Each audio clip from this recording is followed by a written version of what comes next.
मैंने पूछा तलाक क्यों हो गई, कितना पैसा लिया था लड़की वालों से? कहा 10 लाख। लड़की का कलर, हाइट, बॉडी देखने में कैसी? मौलवी साहब वो थोड़ी सांवली है, थोड़ी सी मोटी है। मैं समझ गया कि 10 लाख इसीलिए मिला था। कहा आपका लड़का बड़ा बहुत होनहार स्मार्ट लग रहा है। मैंने कहा फिर तूने कैसे वहां रिश्ता कर दिया? तेरी बहू और तेरे बेटे में नहीं बनती, रिश्ता कैसे हुआ? कहा मौलवी साहब बह गए थे 10 लाख की लालच में।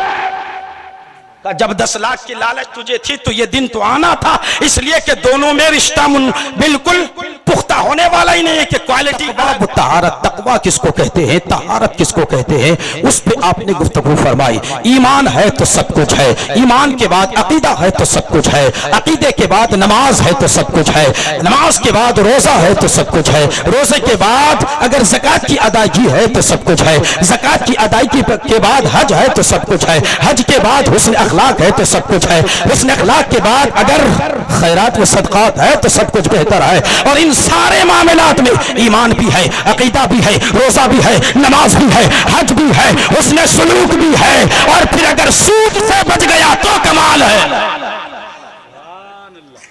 सब कुछ है, सूद से नहीं बचा तो फिर बेकार। अभी कुछ दिन मामा ने भी मुझे चुराकुट्टी में इशारा फरमाया कि भांजा थोड़ा सा इसको लपेटिएगा, और जरूरी है कि अगर आग लग जाए तो उसको पानी से बुझाना पड़ेगा, कोशिश तो करनी पड़ेगी। अगर कोशिश भी ना करेंगे तो खुदा को क्या जवाब देंगे? गांव में आग लग चुकी थी, तुम देख रहे थे, पानी के बाल्टी नहीं बदनाई लेके आते। कम से कम कोशिश तो हो जाती। हाँ, बुझाने के लिस्ट में नाम कम से कम दर्ज हो जाता। तो अल्हम्दुलिल्लाह मैं आपको रोक तो नहीं पाऊंगा, मेरी बिसात क्या है कि मैं आपको सूद खाने से रोक पाऊं, लेकिन हमारे पास जो हथियार है कम से कम डाल के तो देखें। अगर कोई बाज आ जाए तो अल्हम्दुलिल्लाह, जो बाज आए उसका भी बेड़ा पार, और उलमा जो बयान करते हैं उसका भी बेड़ा पार है ना। ठीक है आप लोग, खैरियत है ना? हाँ, अगर कोई सूद वाला हो तो माफ कीजिएगा, क्योंकि नहीं जी क्योंकि मादरत खां अपनी तरफ से लोग कहते हैं यार ये ग्वालटोप का मौलवी साहब आजकल जो 2-4 साल में आया है ना, नाक में दम कर दिया है। बोला क्या है? बोला सब पोल खोल करके धूती खोल रहा। जी बात वो नहीं है, हमारे बड़े यहाँ पे बैठे हैं, आपको हक सुनना पड़ेगा। सलमान फारसी ईमान लेके जब हुजूर के दरबार में आए तो हुजूर से पूछा या रसूल अल्लाह कुछ नसीहत फरमाए, कुछ ऐसे कलेमात बयान फरमाए जिस पे मैं अमल करूं। तो मेरे आका ने फरमाया, सबसे पहला जुमला हजरत सलमान फारसी से, क़ूलुल हक़ लौ काना मुर्रा। मेरे आका ने फरमाया, सलमान मेरी नसीहत यही है कि जब भी बोलना सच बोलना, जब भी बोलना हक बोलना, चाहे सामने वाले को, सुनने वाले को खराब ही क्यों न लगे। ये मुस्तफा की तालीम है, दोनों जहान के तबीब की बोली है। सरकार ने फरमाया सब कुछ बाद में, सच बोलना। अगर तेरा बाप ही क्यों ना हो उसको भी सच का आईना दिखाना, गरचे नाराज हो जाए। अगर नाराज हो जाएगा तो आधा बीघा जमीन कम मिलेगी, घर के बंटवारे में हिस्सा कम मिलेगा। जी हमारे इलाके में, मैं बाप हूं, बाप वो सब कर रहे हैं, बाप करेगा सब पाप। अल्हम्दुलिल्लाह बाप का साया हमारे सरों पे तादीर कायम रखे, लेकिन उस बाप को भी मुस्तफ़ा जाने रहमत की सवाने हयात को पढ़ लेना चाहिए। आक़ाए नेमत की तालीम पे नजर दौड़ा देनी चाहिए। अल्हम्दुलिल्लाह हम में से कई ऐसे गार्जियन हैं, ऐसे वालिदैन हैं कि सब बच्चों को अपने आंख का तारा बना करके बैठे हैं। और अल्हम्दुलिल्लाह जिसने अपने बाप को, बेटों को बाप ने तारा बना करके रखा है, अगर वो आईसीयू में है तो बेटा भी उसके कदमों तले कदम दबा रहा है। जरूरी है, एक तरफ से मोहब्बत नहीं होती, दोनों तरफ से मोहब्बत होती है, दोनों तरफ से वो पैगाम पहुंचना चाहिए। सलमान फारसी से मुस्तफा ने फरमाया, सलमान सच बोलते रहना, सच बोलते रहना, और वाकई जो सच बोलता है मैदान उसी का होता है। और आखिरकार सच तो सामने आ ही जाता है ना, आता है कि नहीं? 2 महीना बाद, 3 महीना बाद, 4 महीना, हम लोग फिर कहते हैं सुरजापुरी में बोलते हैं, लेकिन आज नहीं बोलूंगा, किसी को मत कहना। वो जो कह रहा है उससे बड़ा बेवकूफ तो कोई नहीं है। जब वो बात तेरे पेट में हजम नहीं हुई तो जिसको तू कह रहा है वो हजम कर पाएगा? वो हजम कर पाएगा? नहीं। जब तुझसे हजम ना हो सका तो किसी और पर कैसे उम्मीद रखा है? तू खुद हजम करके दिखा तो फिर वो बात नौबत ना आती कि तू किसी और को मत कहना। यानी वो कह रहा है कि आप कह दीजिएगा, ये ना नहीं हाँ है। अल्हम्दुलिल्लाह, कुरान मजीद फुरकान हमीद के बस 2 जुमलों में गुफ्तगू खत्म करने की कोशिश करूंगा। कुरान मजीद में अल्लाह ने फरमाया, सुम्मा लतुसअलुन्ना यौमइदिन अनिन नईम, फिर जरूर जरूर पूछा जाएगा उस दिन नेमतों के बारे में। किस दिन पूछा जाएगा? क़यामत के दिन, आखिरत में नेमतों के बारे में पूछा जाएगा। हम जो खा रहे हैं उसके बारे में पूछा जाएगा, हम जो पहन रहे हैं उसके बारे में पूछा जाएगा, टाइल्स वाला मकान जो बनाया गया उसके बारे में भी पूछा जाएगा। इसका मतलब ये नहीं कि झोपड़पट्टी से नहीं पूछा जाएगा, टाइल्स नहीं लगाया तो क्या हुआ, मकान तो मकान है। पूछा ये जाएगा कि जो टाइल्स का मकान बनाया था वो पसीने की कमाई थी या सूद की कमाई थी।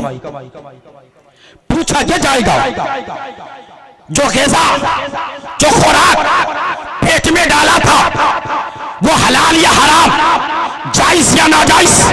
आज लोग अपने पेट में खाना डाल रहे हैं, डालते वक्त ये नहीं समझ रहे हैं कि जो खाना मैं खा रहा हूं हलाल है या हराम है, जायज है या नाजायज है। हमारी पेट के अंदर उतरना चाहिए, हमें ग़िज़ा मजा आनी चाहिए, बिरयानी की प्लेट होनी चाहिए, मुर्गा मसल्लम होनी चाहिए, हमारे अच्छे पुलाव और गोश्त का इंतजाम होना चाहिए। हमने पहले उसको टटोलने की कोशिश न की कि ये जो खाना बना है मेरे घर में इंतजाम हुआ है, हलाल है कि हराम, इसकी तरफ हमें तवज्जो देने की जरूरत नहीं है। अगर चंद मिनटों में हमें मजा मिलता है तो सब भूल जाते हैं, क्योंकि मजा आ रहा है। मगर एक आशिक के सादिक है, हुजूर का सहाबी, अफ्तलुल बशर बादल अंबिया बित्तहकीक, हजरत अबू बकर सिद्दीक रज़ी अल्लाह तआला अन्हु के साथ है। खुद फरमाते कि एक लुकमा खाना हाथ में उठाया और ये मालूम न था कि हलाल है कि हराम है, जायज है कि नाजायज। नादानिश्ता अगर मैंने खा लिया, अबू बकर सिद्दीक फरमाते अगर मैंने खा लिया तो वो अगर मुझे मालूम हो जाए कि इसमें शक है, हराम की आमिश है, तो अबू बकर सिद्दीक फरमाते मैं गले में उंगली डाल के उस खाने को बाहर निकाल दूं, उंगली डाल करके खाने को बाहर निकाल दूं। किसी ने पूछा रफीक यार, अगर वो उंगली डालते खाना निकाल के तेरी जान चली जाए तो क्या करोगे?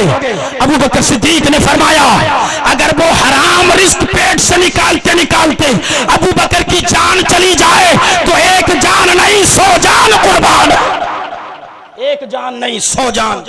अच्छा वो तो नहीं मालूम है, वो तो नहीं मालूम है, या तो मालूम है या तो पता है, मालूम है, सब है। यहां अगर आपको कोई नहीं पूछता तो ये मत सोचिएगा कि कयामत में भी गाड़ी चल जाएगी। या अल्लामा इश्तियाक साहब ने आपको जेल में नहीं डाला, अल्लामा अब्दुल सुभान साहब ने आपको जेल में नहीं डाला, अल्लामा वसीम साहब ने आपको जेल में नहीं डाला, तनवीरुल कादरी ने आपकी गिरफ्त नहीं फरमाई, तो इसकी भूल में मत रहिएगा। रूह निकलेगी, कब्र में पहुंचेंगे, हिसाब जारी होगा, पूछा जाएगा नेमतों के बारे में। अच्छा वो लोगों से भी पूछा जाएगा जो लड़का की शादी कराते हैं, तवज्जो है जे, जो दूल्हा बना करके ले जाते हैं उन लोगों से भी पूछा जाएगा। आप पूछेगा क्या है? गोश्त पुलाव के लिए पूछा जाएगा, नहीं पूछा जाएगा। उस लड़के के बाप से पूछा जाएगा कि जिस समधी से तुमने 5 लाख रुपया था वो जमीन बेच के दिया था ना किडनी बेच के दिया था। लोग कहते हैं समधी, शायर साहब कि मेरा समधी है, दुश्मन है उसका। मैं परफेक्ट बोलता हूं दुश्मन है वो। रिश्तेदार वो नहीं जो जमीन बेचने पर मजबूर करे। रिश्तेदार वो है जो आपको सपोर्ट करे। पहले लोग कहा करते थे दोस्त वही अच्छा होता है जो मुसीबत के वक्त हाथ पकड़ता है। अब वो चुटकुला खत्म हो गया। अब हाथ क्या पकड़ता, सीधा गर्दन पकड़ता भाई। यहां पे आप समझ ही सक रहे हैं। मैं ये नहीं कहता कि दान लेना मना है, देना मना है। मुस्तनद वलमा तशरीफ फरमाए, बुखारी पढ़ाने वाले, इल्म मीरास पढ़ाने वाले, मंतिक पढ़ाने वाले, फलसफा पढ़ाने वाले, हिकमत पढ़ाने वाले, वसूल पढ़ाने वाले, फिक़ह पढ़ाने वाले, सारे वलमा यहाँ पे तशरीफ फरमा है। अल्हम्दुलिल्लाह दहेज सुन्नते मुस्तफ़ा है, लेकिन ये सुन्नते मुस्तफ़ा तब होगी जब बेटी वाला अपनी मर्जी से दे और ना लेने वाला कुछ ना मांगा, उसके घर ऐसे ही आ गया। ये गुलाम रसूल बलियाबी साहब को दुआ कीजिए। बिहार में वो तहरीक बेदारी चला रहे हैं और वो बंगाल में भी सुनने में आया कि टोली लेके निकलेंगे। मैंने कहा अगर आप निकलेंगे तो डंडे लेके लोग खड़े रहेंगे जो दान वाले हैं, छोड़ेंगे नहीं, क्योंकि आप तो भट्टा बंद कर रहे हैं। 5 लाख 10 लाख रुपया मिल रहा है, लेकिन यार सोचो भगवानपुर में एक यतीम बच्ची है, माँ है जिंदा, बाप इंतकाल कर गया, बाप का साया नहीं है, भाई छोटे छोटे हैं, लेकिन उसकी ताकत नहीं है कि अपाची गाड़ी खरीद करके दे, तो फिर वो 4 चक्का और 5 लाख डिमांड कैश कैसे दे सकती है? वो तो खाने की मोहताज है। तो फिर वो बेटी गैरों के साथ नहीं भागेगी तो हमारे भाइयों के साथ निकाह कैसे करे? भागने पर हमने मजबूर किया है, हमने उसको उकसाया है अपनी कौम को, इसलिए कहते हैं ना ये जो सिस्टम हमने निकाला है यार क्या करें इस लिस्ट में। बहरहाल उस तरफ में नहीं जाता। अल्लाह रब्बुल इज्जत हम सबको समझने की तौफीक रफीक अता फरमाए और सच सुनने और सच बोलने की तौफीक रफीक अता फरमाए। ये शादियां नहीं है, ये बर्बादियां है। और आजकल 80% शादियां निकाह के बाद टूट जाती है, तलाक पे नौबत आती है। कामली साहब अब तो शादी के बाद भी रिश्ता कायम नहीं रहता। मैंने कहा कसूर किसका? मौली साहब का। मौली साहब तो चिल्लाते रहे, मौली साहब तो बयान देते रहे दहेज मत लो। मैंने पूछा तलाक क्यों हो गई, कितना पैसा लिया था लड़की वालों से? कहा 10 लाख। लड़की का कलर, हाइट, बॉडी देखने में कैसी? मौली साहब वो थोड़ी सांवली है, थोड़ी सी मोटी है। मैं समझ गया कि 10 लाख इसीलिए मिला था। कहा आपका लड़का बड़ा बहुत होनहार स्मार्ट लग रहा है। मैंने कहा फिर तूने कैसे वहां रिश्ता कर दिया? तेरी बहू और तेरे बेटे में नहीं बनती, रिश्ता कैसे हुआ? कहा मौली साहब गए थे 10 लाख की लालच में। जब 10 लाख की लालच तुझे थी तो ये दिन तो आना था, इसलिए कि दोनों में रिश्ता बिल्कुल पुख्ता होने वाला ही नहीं है कि क्वालिटी अलग है। इसलिए जरूरी है कि हम अपने ख्यालात को बदलें। कैसे भी रिश्ता हो उसे दिल से जोड़ने की तौफीक रफीक अल्लाह ताला हमें अता फरमाए। वक्त ज्यादा इजाजत देता नहीं है, बस मैं जुमले की तरफ वापस आ रहा है। ये कुछ जुमले थे इस्लाह माशरा के लिए। अब तकवा व तहारत पर सिर्फ 2 जुमले ही बता करके अपनी गुफ्तगू को खत्म करने की कोशिश कर रहा। हुजूर मुजाहिद मिल्लत को जानते हैं आप लोग? उड़ीसा की सरजमीन पर मेरे मामा ने कहा तकवा होना चाहिए। कैसा तकवा? अरे यार हम शादी में भी आते हैं, 1 किलो चीनी तो एक थैली लेके आते झोला। मुझे मैं एक आदमी को पूछा 1 किलो चीनी के लिए झोला फिर क्यों है? मौली साहब आप नहीं समझेंगे, ये फलसफा है। मैंने कहा आप लोगों का फलसफा तो हम लोग कभी समझ ही नहीं पाए। कहा ये झोला इसलिए है कि जब वापस आएंगे तो कुछ मिलेगा। मांगने जाएगा हमारा झोला ठो दीजिए, 4 बजे का टाइम होगा। कब रुकिए रुकिए रुकिए, झोला ठो दे रहे हैं। उस वक्त ये काला पन्नी लेकर के आएगा, आधा किलो गोश्त बेचारा वो जनता हाट से 20 किलो 25 किलो फिर से लाया है, मगर उसको तो खुश झोला आया है, उसको खाली कैसे करेंगे? इस तबीयत के लोग जब होंगे तो फिर काम नहीं होगा, काम बिगड़ जाएगा। उस वक्त तो आपको होना चाहिए था थैला मत लो, जो लेना है चुपके से दे दो ताकि आते वक्त बारातियों का इंतजाम सही से हो जाए। हुजूर मुजाहिद मिल्लत एक मुरीद ने दावत पेश की। आए मुरीद के घर पे, कहा हजरत क्या खाने की तमन्ना है, इच्छा क्या है? कहा हिलसा मछली, एक मछली की क्वालिटी है, उसी को बनाया जाए। उसी मछली को बनाया, रस्सेदार मछली बनाया, शोरबा के साथ खाने के लिए बैठे हैं। खाना खा लिया, मछली खत्म हो गई खा करके, दावत पूरी हो गई। हुजूर मुजाहिद मिल्लत उड़ीसा की सरजमीन से लोगों को दावत तबलीग खाने में भी दे रहे हैं, खाने में भी दावत पेश कर रहे हैं कि दीन क्या है। खाना खाने के बाद एक कटोरा, जिसको आप लोग बाटी कहते हैं, उसी कटोरा के अंदर कुछ शोरबा बच गया। जब शोरबा बच गया, घर वाले को साहिब खाना को बुलाया और बुला करके कहा, बेटा ये जो कटोरे पे शोरबा बचा है, तुम्हारी इजाजत हो तो पी लूं। तवज्जो है, इजाजत हो तो पी लूं। मुरीद का बेटा था, कहा हुजूर ये घर आपका है, ये खजाना आपका है, सब कुछ आपका है, आपको इजाजत लेने की कोई जरूरत नहीं। कहा बेटा मुझे दावत मछली खाने की थी, शोरबा की दावत नहीं थी। अंदाजा लगा रहे हैं? यहाँ तो 2 ठो नान खाएंगे, 2 ठो पैकेट में जो, एक ठो टिफिन भी हम लोग नहीं छोड़ते। टिफिन तो छोड़िए, आधा लीटर का पानी का बोतल जेब में घुसा के, मैं कहा पानी तो बकरियां भी नहीं पीती, वो फिल्टर गाय बकरियां खाते, उस फिल्टर के पानी माजरत के साथ बदलो, चेंज करो, तब्दील करो यार। ये माहौल कब तक चलाते रहोगे जंगली वाला? जो मिला खा लो, शुक्र कर दो। अल्लाह फरमाता है नेमतों के बारे में पूछा जाएगा। तुमने जो दावत वाले के घर से बगैर इजाजत के पानी का बोतल जेब में लिया, पूछा नहीं जाएगा? पूछा जाएगा।